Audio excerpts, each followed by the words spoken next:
Hello friends, आप सभी कैसे हो। शायद आप बड़े मज़े में होंगे। आपका सीटेट क्लास में बहुत बहुत स्वागत है। देखो, मेरा आज का टॉपिक सीडीपी का काफ़ी इम्पोर्टेंट सब सवाल है जो आपके एग्ज़ाम के लिए काफ़ी उपयोगी है। देखिए, मेरा पहला सवाल क्या है। बाल मनोविज्ञान में अध्ययन किया जाता है बालक के जन्म से लेकर बाल्यावस्था तक, बालक के जन्म से पूर्व गर्भावस्था से लेकर किशोरावस्था तक, बालक के जन्म से लेकर प्रौढ़ावस्था तक, बालक के जन्म से लेकर युवावस्था तक। बताइए आपका कौन सा राइट होगा।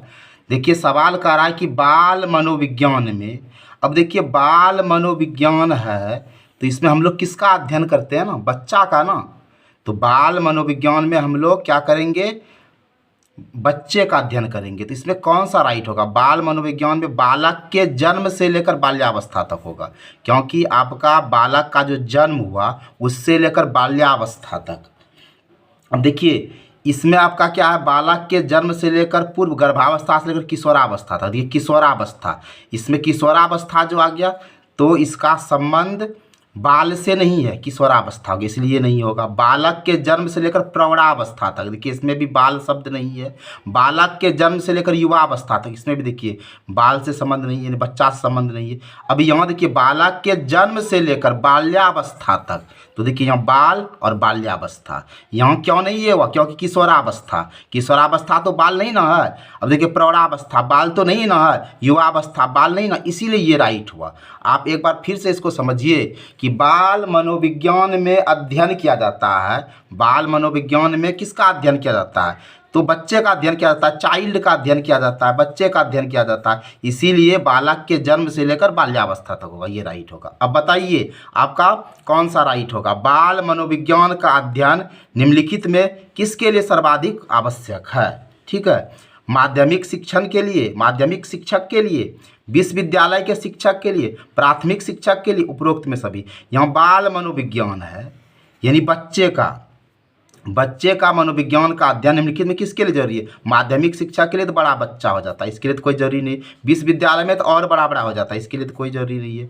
अब प्राथमिक शिक्षक के लिए हो जाएगा। क्यों हो जाएगा, क्योंकि बाल मनोविज्ञान का अध्ययन सबसे जरूरी प्राइमरी टीचर के लिए, क्योंकि वो बच्चे से कंसर्निंग रहता है, उसे हमेशा बच्चे के बीच में, उसको बच्चे को पढ़ाना। माध्यमिक शिक्षक में तो बच्चे को नहीं ना पढ़ाना है, विश्वविद्यालय का शिक्षक को भी बच्चे को नहीं पढ़ाना है, लेकिन प्राथमिक शिक्षक जो है उसको बच्चे को पढ़ाना है। इसीलिए बाल मनोविज्ञान का अध्ययन प्राइमरी टीचर को बहुत ज़रूरी है। अब देखिए, हम नेक्स्ट सवाल पर बढ़ते हैं। देखिए, नेक्स्ट सवाल हमारा क्या है। बालक के व्यक्तित्व के सर्वांगीण विकास के लिए यह आवश्यक है कि उसके डॉट डॉट की जानकारी शिक्षक को हो। मित्रों, व्यवहार, ज्ञान, कक्षा के साथियों। देखिए क्या कहता है, बालक के व्यक्तित्व का सर्वांगीण विकास, सब विकास के लिए यह आवश्यक है कि उसको डॉट डॉट की जानकारी शिक्षक को हो। तो इसमें मित्र से कोई लेना देना नहीं है, ज्ञान से भी कोई लेना देना नहीं, कक्षा के साथी से भी लेना देना। तब किससे मतलब है, ये व्यवहार से, क्योंकि बालक के व्यक्तित्व के सर्वांगीण विकास के लिए यह आवश्यक है कि उसके व्यवहार की जानकारी शिक्षक को हो, क्योंकि व्यवहार से ही ना शिक्षक उसको आगे बढ़ाने में मदद करेगा। तो बालक के व्यक्तित्व के सर्वांगीण विकास के लिए, यानी हर क्षेत्र में बच्चे का विकास हो, इसके लिए बच्चे का जो बिहेव है उसकी जानकारी शिक्षक को हो कि बच्चे का बिहेव कैसा है। और यह जब शिक्षक जानेगा तब उसके सर्वांगीण विकास के लिए वह सही कार्य कर सकता है, इसलिए व्यवहार हो जाएगा। अब देखिए आपका ये, निम्नलिखित में से किसे बाल मनोविज्ञान की उपयोगिता के अंतर्गत नहीं रखा जाता है। ठीक है, देखिए समझिए आप, बहुत प्यारा सवाल है।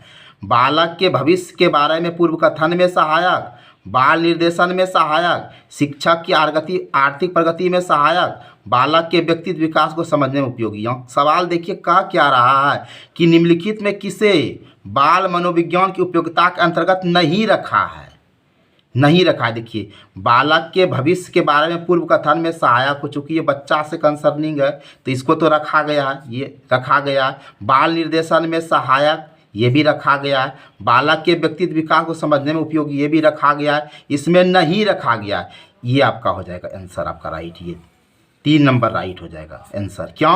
क्योंकि निम्नलिखित में किसे बाल मनोविज्ञान की उपयोगिता के अंतर्गत नहीं रखा गया। देखिए इसमें भी वैसे बालक है इसलिए ये होगा, इसमें भी देखिए बाल है बच्चा इसीलिए होगा, इसमें भी बालक इसीलिए होगा, और ये सब तो होगा, लेकिन इसमें कहता है नहीं, इसमें देखिए शिक्षक की आर्थिक प्रगति, इसमें बच्चा शब्द कहीं है इसलिए ये निगेटिव हुआ, ये सब तो पॉजिटिव हुआ, तो इसमें हमको निगेटिव पॉइंट लिखना है ना। निम्नलिखित में किसे बाल मनोविज्ञान की उपयोगिता के अंतर्गत नहीं रखा गया है, यानी पॉजिटिव वाला नहीं निगेटिव वाला। तो बालक के भविष्य के बारे में पूर्व कथन में सहायक, इसमें बालक है तो रखा गया है। बाल निर्देशन में सहायक है, ये भी पॉजिटिव में रखा गया। बालकों के व्यक्तित्व विकास को समझने उपयोगी, ये भी रखा गया, लेकिन ये निगेटिव है। शिक्षा की आर्थिक प्रगति में सहायक ये नहीं रखा गया, इसलिए आपका 3 नंबर राइट जाएगा।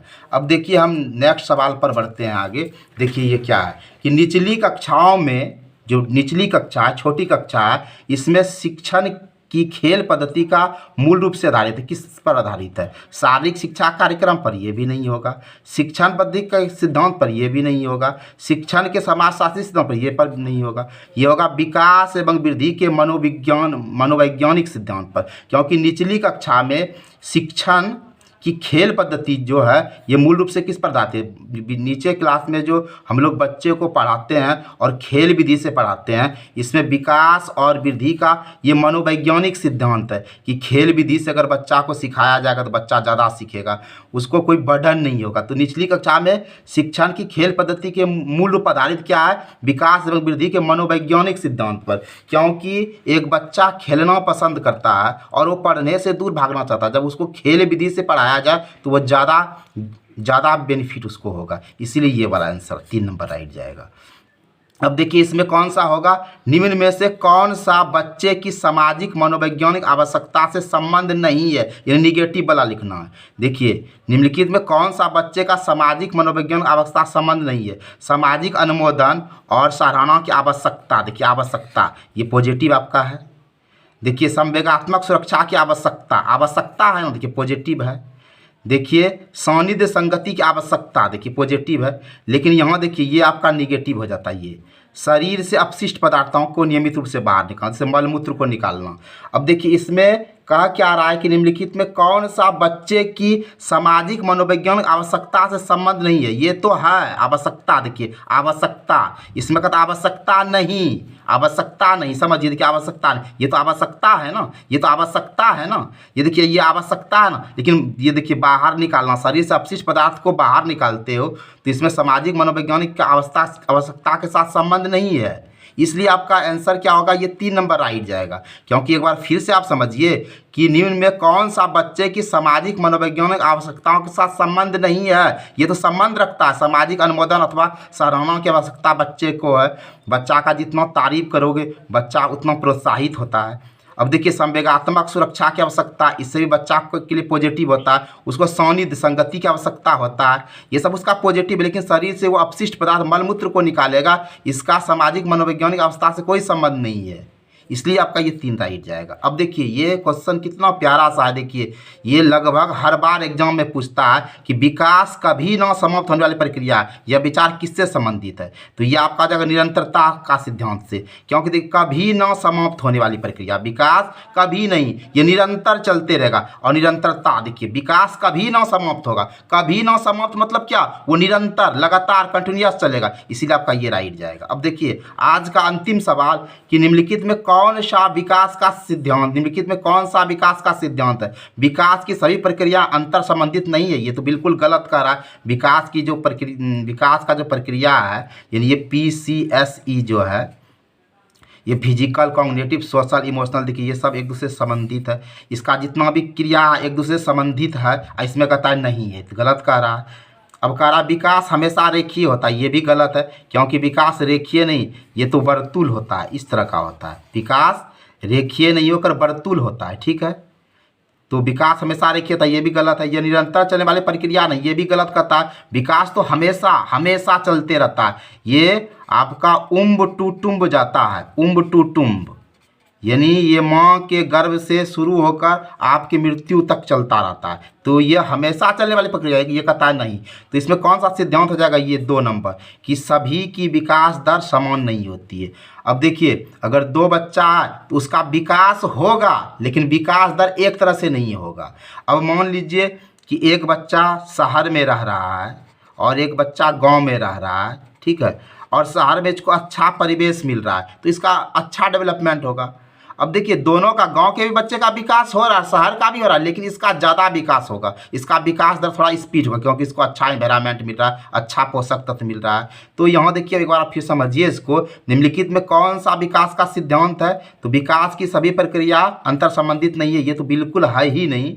समझ रहे हैं ना, विकास हमेशा रेखीय होता है, ये बिल्कुल गलत है, क्योंकि विकास वर्तुल होता है, यह निरंतर चलने वाली प्रक्रिया नहीं, ये भी नहीं होगा। तो आपका आंसर 2 नंबर राइट जाएगा कि विकास, सभी की विकास दर समान नहीं होती है, किसी का तीव्र होता है, किसी का कम होता है, यानी किसी का तेज और किसी का धीमा होता है। तो आई होप गाइज आप आज के ये सभी इम्पोर्टेंट सवाल को समझ गए होंगे। अगर आपको आज का वीडियो समझ में आया होगा तो आप लाइक अवश्य करेंगे, और आपसे अनुरोध है कि आप मेरे चैनल को सब्सक्राइब कर दें, ताकि आपको ऐसे इम्पोर्टेंट वीडियो मिलता रहे। आप से एक और अनुरोध है कि आप वीडियो को पूरा वाचिंग करें। आपको वीडियो वाचिंग के लिए मेरे तरफ से बहुत बहुत धन्यवाद। जय हिंद, जय भारत।